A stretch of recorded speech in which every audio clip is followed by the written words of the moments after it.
हर हर महादेव गुरुदेव। हर हर महादेव। बोलो बेटा। 3 मई 1988। किसकी है ये? मेरी है तुम्हारी कुंडली तो अभी देखी हमने रायपुर में। गुरुदेव। घर के बारे में जानना है ना मुझे। अच्छा, दोपहर में 2 बजे। बोलो बेटा। कंफ्यूजन बहुत ज्यादा है, बहुत ज्यादा गुरुदेव। विचारों में सतत परिवर्तनशीलता है, नींद कम है। हाँ गुरुदेव। क्या करें क्या ना करें ये दुविधा परेशान करती है। ठीक है, बिल्कुल 2014 के बाद से जिंदगी ऐसी हो गई है। बिल्कुल बिल्कुल सही बात है। बिल्कुल। आपकी 100%। जिंदगी वर्तमान में 0 पे कायमी है, शून्य पे है।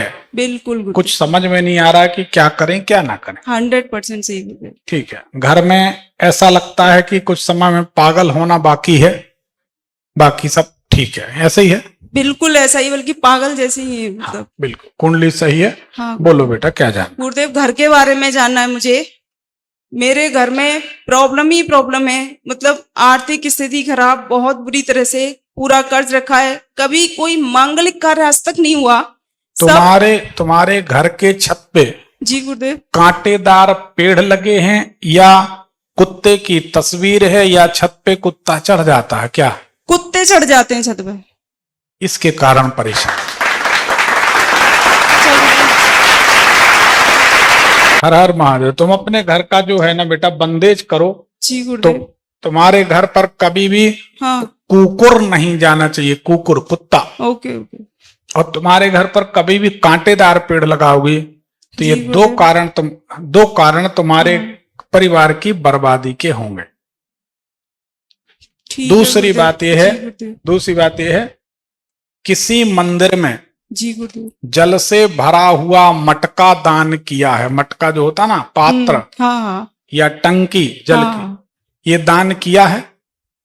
ख्याल करो। गुरुदेव मैंने तो नहीं किया, मम्मी ने कभी किया हो तो मुझे पता नहीं है। नहीं है, तुम्हारे ही होगा, मम्मी की नहीं, कुंडली तुम्हारी है। मैंने हाँ, ख्याल करो कि कोई जल पात्र, जल का साधन कोई दान किया है मंदिर में? मुझे याद तो नहीं आ रहा है गुरुदेव अभी। तुमसे छोटा भाई बहन कोई है? हाँ है ना गुरुदेव। वो धार्मिक है क्या, मंदिर अंदर जाता है? भाई तो नहीं जाता कभी, लेकिन बहन हाँ पूजा पाठ तो करती है, लेकिन बहुत ज्यादा मंदिर कोई बात जाती नहीं, है। पर याद करो तुमने कुछ दान किया है? ठीक है, किया होगा तो अभी याद नहीं, इसमें दिखता है तो देखो। किया ही होगा हाँ गुरुदेव, पक्का बिल्कुल दिखता किया है तो। होगा, इसमें गलत क्यों दिखेगा? हमें तो हाँ। जो दिखता सही। जब कोई पीछे पड़ जाता तो हम कहते हो सकता हमारी ज्योतिष गलत गुरुदेव होगी। मुझे आपके क्या? कि एक वचन पे विश्वास है, आप जो कह रहे हैं वो 100% सही है। हाँ, क्योंकि बेटा देखो हमारा तो ऐसा है, कोई आगे पीछे ज्यादा होने लगा तो अपन ने कहा तुम्हारी भी जय जय हमारी भी जय जय, न तुम हारे न हम हारे। तुम अपना काम देखो, हम अपना काम देखें, ये है नियम भाई। ज्यादा कोई बहस करने लगा तो अपन समझ गए कि इनका भी अच्छा समय आया नहीं है, लाभ नहीं उठा पा रहे, तो गंगा जी में आके प्यासे रह जाओ, तुम्हारी गलती। तो अब जल पात्र दान नहीं करना। ओके गुरुदेव। ठीक है ना? ठीक है गुरुदेव। जब भी तुमने जल पात्र दान किया है, हाँ ठीक है ना, हाँ। उसके बाद से तुम्हारा डाउनफॉल शुरू हो जाएगा। अब 2014 के आसपास से तुम्हारी जिंदगी में उथल पुथल शुरू हो गई है। बहुत भयंकर तरीके से गुरुदेव। हमें मालूम है, सिर्फ तुम्हारे पास मतलब 2-3 बार टाल भी लिया तुमने, 2019 से 21 के बीच आत्महत्या के कदम उठाए थे। हाँ गुरुदेव। बोलो जोर से। हाँ गुरुदेव। ठीक है। अच्छा, मुझे आज भी हर दिन ऐसे लगता है कि मैं कब मरूं। हर दिन सुसाइडल तो उठाते रहते हैं मुझे। ये सब कमजोर लोगों का काम। हमसे गुरु मंत्र लिए हो हमारे ख्याल से, है ना? अब हमसे है ना गुरु मंत्र लिया है, हमसे गुरु मंत्र लेने के बाद तुम हमारी बेटी जैसी हो गई, क्या किस बात करो ना। चलो हम तुम्हें कुछ बताते हैं, ठीक है? जी गुरुदेव। हमने अभी रायपुर आई थी तो कुछ एक विशेष रंग के वस्त्र पहनने को बताए थे। हाँ बोला था गुरुदेव। सिर्फ हाँ नाम उत्तर दे देना। बिल्कुल बोला था गुरुदेव आपने। उसको आपने लिया? हाँ लिया, उसके नेक्स्ट आते ही ले लिया मैंने। उसके बाद कुछ फर्क दिख रहा है जिंदगी में, या कुछ धन लाभ या कुछ पॉजिटिव, कुछ अनुकूलता? अभी तो नहीं दिख रहा गुरुदेव। कितने दिन? लेकिन एक ऐसे कॉन्फिडेंस तो बूस्ट हो रहा है, मतलब ऐसे कि कुछ होगा ऐसा करके। एक मतलब अंदर से एक होते ना, अंतरात्मा बोलती है कि कुछ पॉजिटिव होने वाला है। तो पर ऐसा हाँ, लगता पर है, हुआ नहीं अभी। हम इस बात को इसलिए नहीं मानते। हाँ हमारा एक बड़ा स्पष्ट सिद्धांत, जी गुरुदेव जो चीज है तो है, जी। और जो चीज नहीं है हम उसको कह सकते हैं कि मन की बीमारी हो सकती है। हम अच्छा। ऐसे ज्योतिषी नहीं है कि जैसे आपने कहा कि थोड़ा पॉजिटिव लग रहा है, हाँ हम इसी लकीर को पीटने लगे, कहने लगे देखा हमने बोला ऐसा हो। नहीं, जब तक परिणाम सामने नहीं आए। देखिए इसका एक रहस्य बताते हैं। हम ऐसे ज्योतिषी हैं, अपनी गलतियां खोजते रहते हैं। अपनी गलती खोजने में हम कभी गलत नहीं होंगे। समीक्षा हमेशा करना चाहिए, हम कहीं गलत तो नहीं। और अगर हम आज आपने एक बात कही, उसको हमने समर्थन कर दिया, कल 2 हो गई, परसों 3 हो गई, तो महीने भर में हमारी 30 गलतियां हो जाएंगी। 30 साल भर में 365 गलतियां, तो हमारा नाम अलग एक लिस्ट में लिख दोगे कि ये भी ऐसा ही। हम ऐसा नहीं चाहते, ये बात मानेंगे। अभी आपके साथ कुछ पॉजिटिव नहीं हुआ, उसका कारण दिन कम हुए हैं। कब? अभी 10-15 दिन हुए। हाँ अभी 10 ही दिन हुए हैं गुरुदेव। हाँ, इसीलिए हाँ। कुछ दिन लगेंगे, टाइम हाँ। टेकिंग है। लेकिन ये है कि रिजल्ट 8-10 दिन के बाद ही आता है, ये हमें मालूम। ओके। तो उससे रिजल्ट आ जाएगा, तुम कोई संदेह मत पालो, ठीक है ना। ठीक है। एक चंद्रमणि पहन लेना या मोती, ठीक है। अगला सवाल क्या है? मतलब ये गुरुदेव, घर में बहुत लड़ाई झगड़े रहते हैं, कोई मांगलिक कार्य क्यों नहीं हो रहा है, किसी की भी शादी नहीं हो रही, मतलब वो क्या वजह है? और देखो, सिर्फ घर में जब तक लड़ाई हो तो शादी ना हो, बहुत अच्छी बात। अभी तुम ही लोग लड़ रहे हो, हाँ एक दूसरे को माफ भी कर देते हो। भाई बहन है तो माफ कर देंगे। दूसरा आ जाएगा तो ना दामाद माफ करेगा, ना बहू माफ करेगी, फिर अदालत माफ करेगी। ये सब घर की कहानी। तो हमारे कहने का मतलब है, देखिए इस बात को हम ऐसे आपको एक्सप्लेन करेंगे। भगवान एक भक्त से प्रसन्न हो गए। भक्त बड़ा परेशान था कि मेरे पास बहुत दुख है, बहुत दुख। भगवान ने स्वप्न में कहा कि तुम अपना दुख त्यागना चाहते हो तो अपने दुख की एक कपड़े में पोटली बनाओ और जाके गांव के बाहर उस पेड़ में टांग दो। भक्त जाके अपनी पोटली स्वप्न में ही उस पेड़ पे टांगता है। वो देखता है कि हम तो क्या, अरे हमारा पूरा गांव आया, सब अपनी अपनी पोटली टांग रहे। फिर भगवान कहते हैं अब जब सब लौट रहे हो तो 100 लोग आए थे तो 100 पोटलियां टंगी हैं, इनमें से कोई भी एक पोटली उठा लो। ये नियम है कि एक पोटली आपको उठानी पड़ेगी। तो सब अपनी अपनी पोटली उठा लेते। तो ये भक्त भी अपनी पोटली टांगता है। भगवान कहते क्यों? तो भक्त का जवाब सुनो। भक्त कहता है प्रभु ये दुख मुझे पता है, ये मेरा बेटा है, किस प्रवृत्ति का है, तो ये दुख हम झेल लेंगे, हम झेलते आ रहे। ये पत्नी का स्वभाव हमें पता है कि नाश्ते के पहले ये 2 गाली देती है, भोजन के पहले ये 4 देती है, और शाम के पहले, रात के खाने के पहले 6 गाली देती है। जो भी व्यवहार हम इसको जानते हैं। दामाद का दुख, दामाद का नेचर क्या है वो हम जानते हैं। लेकिन अगर हम अपनी पोटली छोड़ के किसी दूसरे की उठाते हैं तो हमको पता नहीं, आई डोंट नो, हम जानते नहीं हैं कि किस किस प्रकार का दुख हमारे भाग्य में आ जाएगा। इसलिए महाराज हमारा दुख हमें उठाने की आदत है, उसकी गठरी हम लिए जाते हैं। दूसरे की गठरी दूसरे को मुबारक, हमारी गठरी हम ले चले। हमें आपसे कोई शिकायत नहीं भगवान, आप सही हो, हम अपने कर्म का फल भोग रहे। बात को समझो। जब तक घर में लड़ाई होती है तब तक कोई रिश्तेदारी नहीं करनी चाहिए। एक माँ बाप बहुत लड़ते हैं, वो कहते बच्चे नहीं, तो हम कहते जब तक तुम लोग लड़ना बंद नहीं करते तब तक नई आत्मा को घर में अवसर मत दो। वो ऐसे माहौल में आंख खोलेगा, वो क्या बनेगा? तो पहले घर की शांति होने दो। घर की शांति, आर्थिक स्थिति सुधर जाए तो अच्छी बात है। सारी लड़ाई, सारे पाप बंद हो जाते हैं। गरीबी बड़ी खराब चीज है।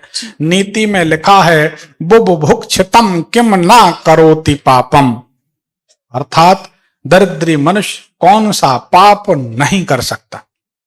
तुम लड़ रहे हो, ठीक है, आज तुम एक दूसरे को कुछ भी बोल देते, चुभ जाता है, बात समाप्त हो जाती।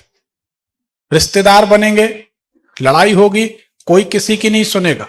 चाणक्य नीति में लिखा है, चाणक्य नीति में लिखा, न कश्चित कस्यचिन मित्रम न कश्चित कस्यचिद रिपु व्यवहारेण जायन्ति मित्राणि रिपु वस्तुतः।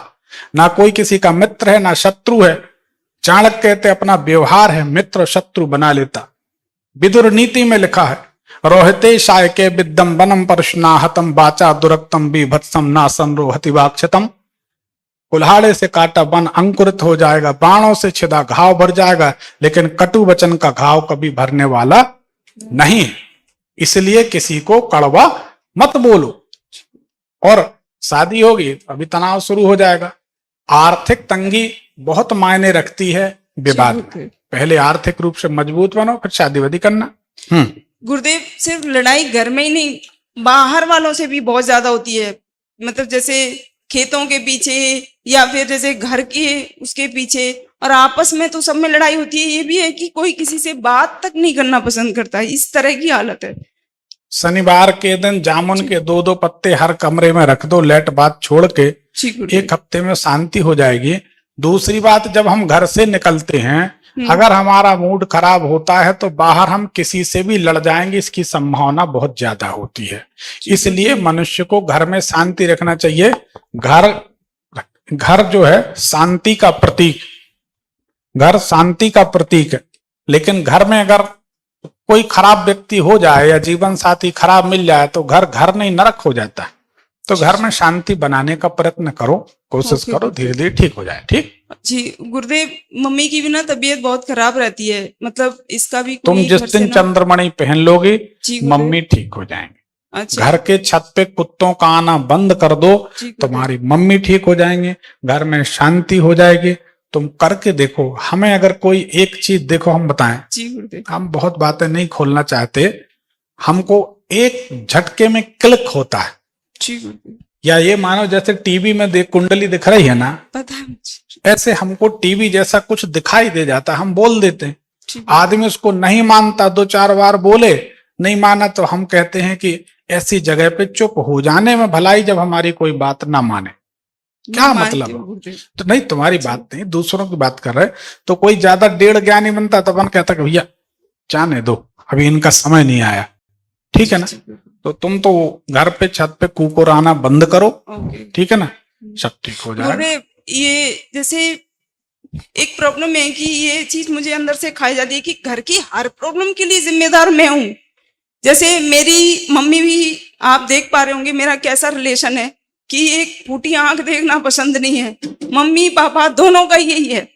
मतलब उस प्रॉब्लम के लिए सिर्फ मैं जिम्मेदार क्यों? चाहे लड़ाई हो, चाहे आर्थिक स्थिति खराब है, चाहे कर्ज है, चाहे कुछ भी है गुरुदेव, मतलब इस चीज से मैं बहुत परेशान रहती हूँ। देखो, हम पहले भी कई लोगों को समझा चुके हैं, किसी के सामने रोने से कोई दुख दूर नहीं होगा। देखो, हम तुम्हें बताएं, तुम्हारी बेटी जैसी हो, गुरु मंत्र लिए हो। इस दुनिया में लोग आपदा में अवसर तलाश करते हैं, इसको समझो बेटा, बात को समझो। हम एक बड़े बड़े विचित्र ज्योतिषी हैं जो क्लियर बोलते हैं। तो लोग किसी का दुख दूर करना नहीं चाहते। अगर आपका इलाज ठीक से हो जाएगा तो डॉक्टर क्या खाएगा? समझ गए? ये दुनिया का कायदा है, तो इसमें मत पड़ो। हम तुम्हें बता देते हैं, ये लिख लो, गुरु माने हो तो तुम्हारा दुख या तो तुम दूर करोगे या भगवान दूर करेगा। तीसरा कोई नहीं है। सब आपको प्रोडक्ट समझेंगे, पैसा कमाने की कोशिश करेंगे। ठीक है ना? तुम तो विष्णु सहस्त्र नाम का पाठ शुरू कर लो, सुनना या करना। रोना बंद करो, रोने से दुख दूर होगा नहीं। ठीक है ना? अपने काम पे ध्यान दो, सब ठीक हो जाए। दूसरी बात, माँ बाप बिल्कुल जान से मारने लगे तो अपने प्राण बचा के दूसरी जगह चले जाना, पर माँ बाप का ना विरोध करो, ना निंदा करो, ना माँ बाप पर हाथ उठाओ, क्योंकि एक दिन सभी माँ बाप बनते हैं। हिस्ट्री रिपीट होती है। दूसरी बात, ये जीवन, ये शरीर जिन माँ बाप की देन है, अगर उनने कभी कुछ कह दिया, 2 तमाचे मार दिए, क्या हर्ज है? सब कुछ तो उन्हीं का है। तो अगर वो कहते हैं किसी बात को लेकर नाराज हैं, उनको पागल समझ के भूल जाओ, परंतु उनके साथ कभी दुर्व्यवहार मत करो। मेरी बात को समझो। अगर आपका कोई बड़ा भाई है, आप कितने बड़े धुरंधर तुर्रम खां रहो, ब्रह्मा जी ने उसको बड़ा बनाया, आप उसको छोटा नहीं कर सकते। आप लाख जतन कर लो, सिर पटक लो। जो आपके माता पिता हैं वो आपके पूजनीय हैं, आदरणीय हैं, उनको आप छोटा नहीं बना सकते। वो ब्रह्मा जी ने ही बनाकर भेजा है, उनको आदर करने में ही भलाई है। ज्यादा चतुराई करने की किसी को जरूरत नहीं, और जिसको नहीं हो तो करके देखो। माँ बाप से दगा कोई करे, दगा किसी से नहीं करना चाहिए। दगा किसी का सगा नहीं किया तो करके देखो। ठीक, जाओ गुरुदेव राकेश पानी ले लो। गुरुदेव, ये कि आपको वैसे पता है घर की आर्थिक स्थिति मेरे को ही सुधारनी विष्णु है। सहस्त्र नाम का पाठ बोल दिया, आपने बोल तो दिया अब उसको गुरुदेव, समाप्त लेकिन- करो। ओके तुम गुरुदेव। करके देखो। ठीक, अच्छा गुरुदेव, मेरे को गुरु चांडाल दोष है क्या? मुझे ऐसा बताया था कि गुरु चांडाल दोष की वजह से ये सब कुछ होता है। उस ज्योतिषी को कभी सामने ले आओ तो हम उसके सारे चंडाल निकाल दें। अरे गुरु और राहु जब साथ में होते तो गुरु चांडाल दोष होता है। जी, कोई भी किसी को भी अगर स्क्रीन दिख रही हो तो ये देखो, इस तरफ वाले चक्र में राहु अलग है और गुरु अलग है। राहु 11वें अंक में कुंभ में है और गुरु 1 नंबर में मेष राशि में। अच्छा। तो गुरु चांडाल योग कैसे बना? देखो हम बता रहे ना, ये ज्योतिष को बदनाम करने की पूरी चाल है, अपना पैसा कमाने की चाल है, इसमें मत पड़ो। ठीक है ना? देखो तुम हमें गुरु मानती हो और हमको ऐसा लगता है, हो सकता हमें धोखा हो, हमको ऐसा लगता है कि हमारे जैसी ज्योतिष अभी तो नहीं है किसी की। अगर किसी की हो तो बताएं। अगर हमारे जैसी ज्योतिष नहीं है, आप सहमत हैं तो एक बार इस ज्योतिष के लिए तालियां जरूर। बहुत बहुत धन्यवाद। बस गुरुदेव, मेरी आर्थिक स्थिति ठीक हो जाए ताकि घर को मुझे ही संभालना है, बस जल्दी से ठीक हो जाए गुरुदेव। अब ठीक है तुम गुरुदेव, परेशान ओके, कर रही हो। अरे नहीं गुरुदेव, जाओ, ठीक है गुरुदेव। सुखी हर हर रहो। महादेव।